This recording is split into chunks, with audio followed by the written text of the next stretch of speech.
Diceritakan dalam surat Hud. Apa kata Allah?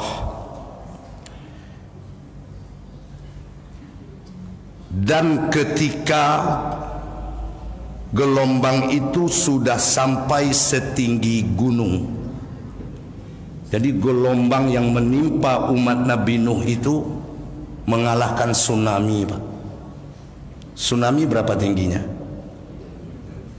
Cuman 5 sampai 7 meter. Ini setinggi gunung. Lalu Nuh melihat anaknya berenang. Kata Nabi Nuh, "Ya bunayya irkab ma'ana." Anakku sayang. Coba lihat. Nuh memanggil dengan kalimat apa? Ya bunayya. Anaknya durhaka atau tidak? Tapi tetap dipanggil dengan anakku sayang. Kita nakal sedikit, anak kita panggil apa? Mada sekoang, kan begitu, Pak. Ini Nabi Nuh durhaka anaknya, dia katakan, "Ya bunayya irkab ma'ana." Ayo nak, gabung sama ayahmu ini. Wala takum ma'al kafirin, jangan kau bersama orang-orang kafir. Tapi apa kata anaknya? Qala, anaknya berkata, "Biarlah ayah, aku akan mencari tempat yang lebih tinggi dari air ini." Kata Nabi Nuh, "Lah, jangan nak. Di situasi seperti ini tidak ada yang bisa menolong kecuali Allah." Tapi anaknya terus saja berenang. Akhirnya di mata kepala Nabi Nuh melihat anaknya tenggelam. Lalu Allah katakan kepada bumi, "Telanlah air itu." Langit, berhentilah menurunkan air. Sehingga kapal Nabi Nuh terdampar di sebuah bukit yang bernama Bukit Judi. Turun dari kapal, siapa yang diingat oleh Nabi Nuh? Anaknya. Kata Nabi Nuh, "Ya Rabb, anakku itu adalah keluargaku, ya Rabb." Pak, ini yang dilakukan oleh Nabi Nuh. Sampai akhirnya Allah mengambil keputusan, "Wahai Nuh, anak seperti itu bukan lagi keluargamu, Nuh. Dia bukan keluargamu." Kenapa Nabi Nuh kok sampai seperti itu? Pelajaran buat kita, Pak. Dan Allah sudah ingatkan kita. Apa kata Allah? "Wal yakhshal ladzina law taraku min khalfihim dzurriyyatan di'afa." Hei orang tua, khawatirlah kalian terhadap anak kalian. Allah tidak ada mengatakan dalam Al-Quran, khawatirlah kalian terhadap investasi yang belum ada, khawatirlah terhadap makan kalian, khawatirlah terhadap rumah yang belum punya, khawatirlah terhadap kebun yang belum ada. Allah tak pernah bilang, Pak. Yang Allah katakan khawatir dalam mendidik anak-anak kalian. Yuk kita tanyai diri kita ini. Ya, ini kaji walaupun tidak untuk bapak, karena anak bapak mungkin sudah menikah semuanya, tapi tolong sampaikan kepada anak-anak bapak nanti. Kita sibuk, Pak, dengan diri kita sendiri. Kita sibuk mencari makan, betul? Sibuk menyiapkan invest. Yang ada dalam otak kita apa? Anak kita 3, sebelum kita mati ketiga-tiga rumahnya udah ada, betul? Saya tanya bapak ibu dulu menikah udah ada rumah belum?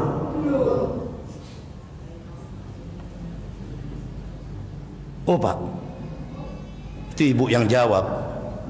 Bapak-bapak dulu menikah udah ada rumah belum? Terbayang enggak bapak ibu kehidupan bapak ibu seperti ini senangnya? Al-Quran dah menjamin, Pak, "Wa ma min dabbatin fil ardi illa 'ala Allah rizquha." tidaklah satu pun yang melata di muka bumi ini sudah dijamin untuk makan. Gak usah kau pikir, kata Allah. Untuk investasi gak usah kau pikir. Yang kau pikir itu investasi akhirat. Apa? Anak. Kita bangga anak kita S1, S2 Pak, tapi akhlaknya entah apa-apa. Betul tidak? Oi, anak sarjana nyolatin kita aja nggak bisa. Anak sarjana Pak, tapi mendoakan kita saja tak pandai.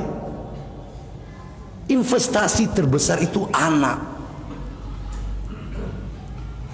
Iza mata banu adama in qata'a amaluhu illa min salasin shadaqatin jariyatin aw ilmin yantafa'u bihi aw waladun salihun yad'u lah.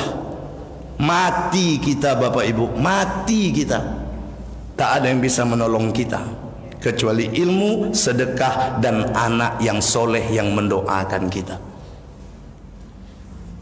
Ya. Ini mohon maaf Pak, supaya kita terkejut dikit malam ini, karena Bapak Ibu sibuk saban waktu ke masjid, saban waktu ke masjid, sementara anak. Oi, betul tidak ini? Lanjutkan ayatnya, coba dengar. Khafu alaihim, takutlah kalian dengan keberadaan anak kalian. Falyattaqullah, maka bertakwalah kalian kepada Allah. Walyaqulu qaulan sadida, dan berkatalah dengan anak-anakmu dengan perkataan yang lembut. Ini kunci Pak. Tadi saya katakan, kita kalau nakal anak kita lembut atau keras kita? Oi, nakal anak kita panggil apa? Woi mada si koang, kan begitu Pak. Ini pelajaran malam ini Pak, berubah kita. Senakal-nakal pun anak, berkatalah dengan lembut. Nuh sudah membuktikan, jelas-jelas anaknya durhaka, tapi dia panggil, ya bunayya irkab ma'ana, nah ayo nak gabung sama ayah nak. Karena Bapak Ibu, terjadinya geng motor, ya, karena saya orang yang usil Pak. Saya kalau ada anak sekolah kumpul, pasti saya bubarkan Pak. Ada anak-anak sekolah merokok, saya kejar itu. Kalau kita kan otak kita sekarang apa? Yang penting bukan anak apa Pak? Yang penting bukan anak saya. Urus saja anak masing-masing. Pak Bu, mau surga enggak? Ui, mau surga enggak? Berapa syarat masuk surga itu? 4 Pak. Wal asr, itu ayat syarat masuk surga itu. Wal asr, demi masa. Innal insana lafi husr, sesungguhnya manusia itu dalam kerugian. Illal ladzina amanu, iman yang pertama. Wa amilus solihah, beramal soleh. Lalu apa? Watawa sabil haq, watawa. Apa arti watawa sabil haq itu? Hah? Nasihat, menasehati dengan kebenaran. Watawasau bisab, nasihat menasehati dengan. Jadi kalau Bapak Ibu beribadah lalu lihat maksiat, diam-diam saja, yang penting bukan diri saya, masuk surga enggak kira-kira? Mikir Pak. Inilah yang ditakutkan oleh Nabi itu Pak. Kita sibuk dengan diri kita sendiri tanpa pernah peduli dengan apa yang ada di sekitar kita. Alhasil kemaksiatan di mana-mana.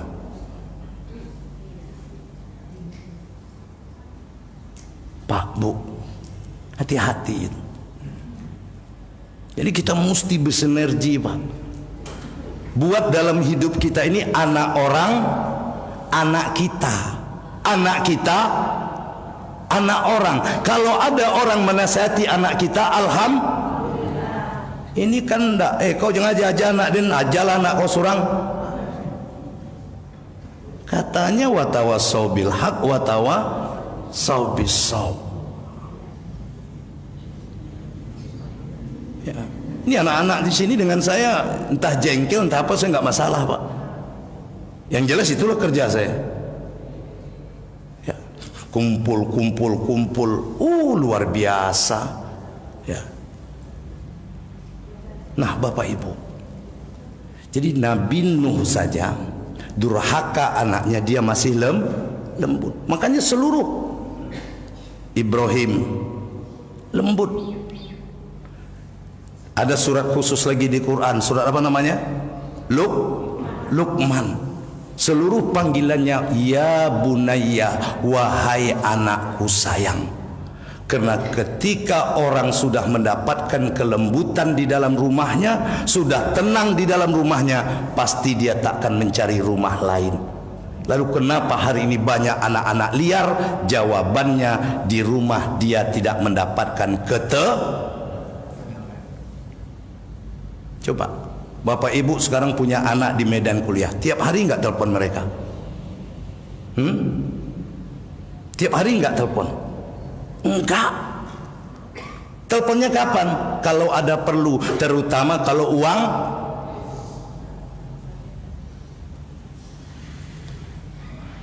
Ini Pak, kok begitu watak kami Pak Ustadz? Al-Quran udah mengatakan kita yang nggak mau belajar. Apa kata Quran?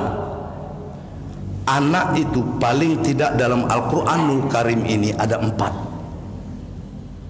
Yang pertama di surah At-Taghabun ayat yang ke-14. Kata Allah Subhanahu wa taala, ya ayyuhalladzina amanu, hai orang-orang yang beriman, inna min azwajikum, sesungguhnya dari istri-istrimu, istri dulu, wa auladikum, anak-anakmu, aduwwan lakum, ada yang menjadi musuh bagimu, fahzuruhum, berhati-hatilah. Istri, ya Bu, karena istri zaman sekarang ini hebat Pak, ya Bu. Biarlah suami kita jelek, yang penting ngasih. Pak tuh Pak, ya. Suami kita mau kerja ndak kerja nggak masalah, yang penting ngasih. Duit aja Pak, ujung-ujungnya tak ada tuh. Pulang tak masalah, yang penting ngirim. Hati-hati Pak, ya. Makanya bapak-bapak lebih tua daripada istri gara-gara itulah Pak, ya. Jangan Ibu ketawa. Coba Ibu lihat di sekitar kita, banyak mana yang mati, suami atau istri? Suami, gara-gara duit itu Pak. Ustaz, kenapa kok istri duluan? Nanti di surah Al-Furqan juga istri duluan. Rabbana hablana min azwa, juga istri duluan. Kenapa? Karena al-baitu madrasatul ula, rumah adalah sekolah yang pertama. Kepala sekolahnya siapa? Suami, gurunya istri. Sebuah sekolah berprestasi tidaknya ditentukan kepala sekolah atau guru yang mengajar. Kepala sekolah terima beres tuh Pak. Yang jemput penghargaan kepala sekolah, tapi yang membuat sekolah itu berprestasi siapa? Maka anak itu tergantung emaknya. Maka dalam Al-Quran disuruhlah menyapi selama 2 tahun, nggak boleh dikurangi. Dan hebatnya menyapih itu Pak Ibu, coba perhatikan, pasti lebih sering disusu sebelah kiri. Kenapa? Karena kiri ini air, kanan itu makanan. Dia lebih butuh air daripada makanan. Dan hebatnya lagi, Allah letakkan jantung di sebelah susu kiri itu. Dengan satu harapan apa? Ketika ibunya menyusukan dengan senang hati, dengan doa, dengan baca Al-Quran, anak pun menjadi tersentuh. Tapi kalau sang ibu mendongkol, aduh bini ku mendongkol Pak, nyusukan anak ngomel, ayah kau si golo ini pulang boleh ha, tengok lebih ku pulang, awas lah kau ha. Aduh, ada tidak? Apalagi kalau sempat menyusup ke rumah tetangga, Pak, menjabarkan gosip. Ih, tahu enggak Bu? Oh, ya. Quran ini produk Allah loh. Kalau kata Allah 2 tahun ya 2. Sekarang berapa tahun orang menyusukan anak? 6 bulan. Setelah 6 bulan dipompa. Masukkan ke kulkas. Omaknya pergi kerojo, langsung telepon anak, Nek, udah nyusu anak, datanglah neneknya, be kompeng, cap saja kan.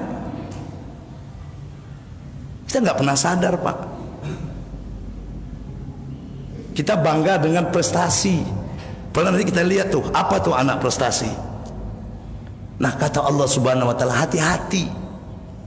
Nah, kalau kalian mendapatkan hal seperti itu, boleh marah nggak? Tidak boleh. Apa kata Allah? Wa in ta'fu, maafkan selalu anak-anakmu. Wa tasfahu, sering-sering ngasih nasihat. Ya. Saya yakin Bapak Ibu, kita udah jarang sekarang dialog sama anak kita, cerita bagaimana di sekolah tadi nak, ini nak, bagaimana. Udah jarang, Pak. Karena kita sibuk masing-masing. Watasfahu watakfaru, banyak-banyak berdoa. Coba lihat, siapa nabi yang paling banyak berdoa buat anaknya? Siapa? Ibrahim alaihissalam. Belum punya anak, berdoa enggak dia? Apa doanya? Rabbi habli minas. Belum punya anak, Ibrahim udah doa, Rabbi habli minas solihin. Lalu dapat kabar, Ibrahim, kau bakal punya anak, namanya Ismail dan Ishak. Berdoa lagi enggak dia? Apa doanya? Rabbi ja'alni muqimas shalah wa min zurriyyati rabbana wa taqabbal du'a. Belum punya anak, doa, minta anak. Udah dapat anak, doa supaya anaknya sholat. Lalu sudah tua, doa lagi enggak Ibrahim? Doa lagi. Apa kata Nabi Ibrahim? Jadikan aku ayah yang menjadi tutur kata yang baik sepeninggalku. Makanya seluruh anak keturunan Nabi Ibrahim itu jadi nabi, nggak pernah berhenti doa.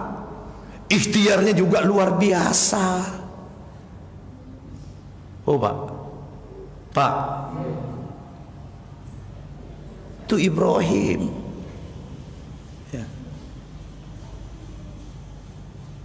Tak terbayang Bapak ngerinya sekarang, Pak.